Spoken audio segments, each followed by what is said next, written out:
Hello everyone. जो आज का जो टॉपिक हम कवर कर रहे हैं वो है सीआरपीसी 1973 का सेक्शन 125 से लेकर सेक्शन 128 के बीच में। इसमें समझाया गया है कि right of maintenance of wife children and parents.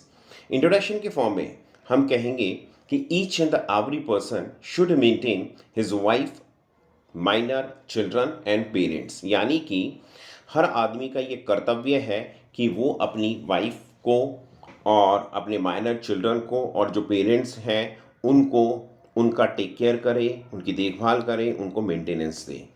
तो जो इवन अगर अपन पुराने जो एंशियंट टाइम के जो शास्त्र उठाकर देखें उनमें भी ये लिखा गया है, और जो हमारे जो मॉडर्न लॉ है, मॉडर्न कानून है, उनके अंदर भी ये लिखा गया है। तो फर्स्ट है right to maintenance of the wife children and the parents. So according to the section 125 of the CRPC 1973, the parents, wife and the children have a right of the maintenance. They have right to get the maintenance if कब किन condition के अंदर वो ले सकते हैं।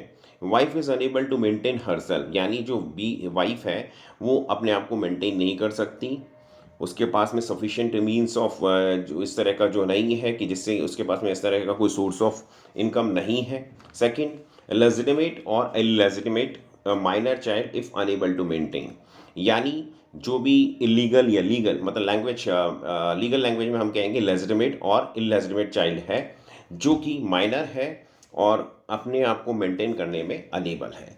Then legitimate or illegitimate child whether attain a majority but has any physical or other mental abnormality, यानी कि चाहे से वो लेजिटिमेट चाइल्ड है या इलेजिटिमेट चाइल्ड, अगर उस वो अडल्ट भी बन गया यानी मेजॉरिटी उसने ले ली है, मतलब वो मेजर हो गया है, लेकिन वो फिजिकली या मेंटली अब नॉर्मल है और इस कारण से वो अनेबल है अपने आप को मेंटेन करने के लिए, यानी पैसे के हिसाब से या और अदर हिसाब से जिसके अंदर उसको ज़रूरत अपने फादर की। नेक्स्ट है father or mother if unable to maintain himself or herself, यानी माँ या बाप अगर अपने आप को मेंटेन करने में अनेबल है, असमर्थ हैं। देन नेक्स्ट आता है the essential elements to get the maintenance. कौन कौन से एसेंशियल एलिमेंट्स होते हैं? तो person who is demanding the maintenance should be unable to maintain himself or herself. Second, the person against whom maintenance is demanded should have the sufficient means of maintenance. और third है the maintenance of his wife, children and parents have been neglected by him. तो एक famous case law था Amod Kumar Shrivastava versus state of the UP AIR 2009।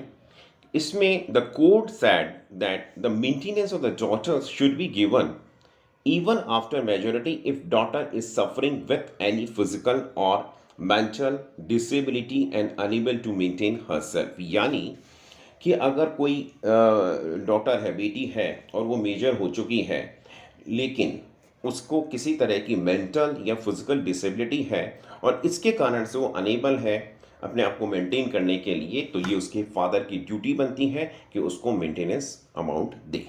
The next है right of the maintenance of the illegitimate child. Illegitimate child के पास में क्या maintenance का अधिकार है?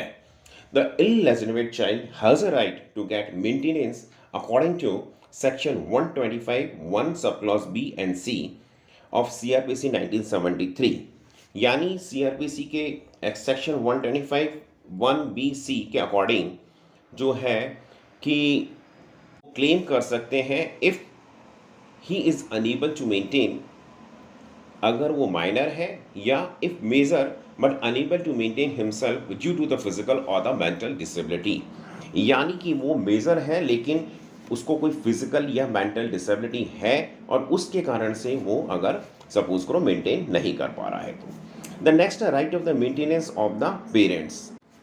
नेक्स्ट है right of maintenance of the parents, यानी जो पेरेंट्स हैं, the right of maintenance of the parents, कि पेरेंट्स को भी राइट दिया गया है जो सेक्शन जो कि एक्सप्लेन किया गया सेक्शन 125 1D के अंदर, कि if parents are unable to maintain, अगर जो पेरेंट्स हैं वो अनेबल टू मेंटेन, असमर्थ हैं।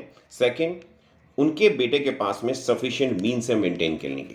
नेक्स्ट है maintenance should not be when the maintenance should not be given to the wife. किस केस के अंदर मेंटेनेंस वाइफ एंटाइटल नहीं है लेने के लिए? कि she lives in the adultery, किसी दूसरे के साथ में रह रही है। Second, husband and the wife live separately by mutual consent, यानी दोनों म्यूचुअल कंसेंट से अलग हुए हैं और अलग सेपरेट रह रहे हैं। एंड दूसरा, she refuses to live with husband without any sufficient reason, यानी बिना किसी रीज़न के वो जो है अलग रह रही है अपने पति से और रिफ्यूज़ करती है उसके साथ में रहने के लिए। देन आता है कि wife can claim the maintenance when she lives separately without with sufficient reasons, यानी कि कौन कौन से सफिशिएंट, मतलब wife can claim maintenance when she lives separately with sufficient reasons, जैसे कि कौन कौन से, कि when husband has a contracted marriage with another woman. Second, when husband keeps concubine. अब यहाँ पे जो कॉन्क्यूबाइन का जो मीनिंग हम समझ सकते हैं, जो कि समझाया गया है काफ़ी जगह पे, अगर हम सर्च करेंगे कि mostly concubine serve to satisfy a sexual pleasure since any children that resulted from a mistress was considered illegitimate and unless allowed by their father had no rights of inheritance। इसके अलावा कुछ जगह हम search करेंगे तो जो difference दिया गया है वाइफ और कॉन्क्यूबाइन के बीच में, या wife was a married woman who was not also a slave and a concubine was a married woman who was also a slave. तो नेक्स्ट है when the husband is unable to have sexual intercourse due to impotency, यानी impotency के कारण से वो sexual intercourse नहीं कर पाता है। तो देन नेक्स्ट आता है कि अमाउंट ऑफ द मेंटेनेंस, कि मेंटेनेंस का जो अमाउंट है वो कितना होना चाहिए। तो सीआरपीसी 1973 के सेक्शन 125 के अंदर जो पहले दिया गया था कि मैक्सिमम अमाउंट 500 से ऊपर नहीं दिया जा सकता, यानी 500 रुपये तक दिया जा सकता है। लेकिन सीआरपीसी के अंदर जो अमेंडमेंट एक्ट आया 2001 के अंदर, जो मैक्सिमम लिमिट है वो हटा दी गई है, अबॉलिश कर दी गई है।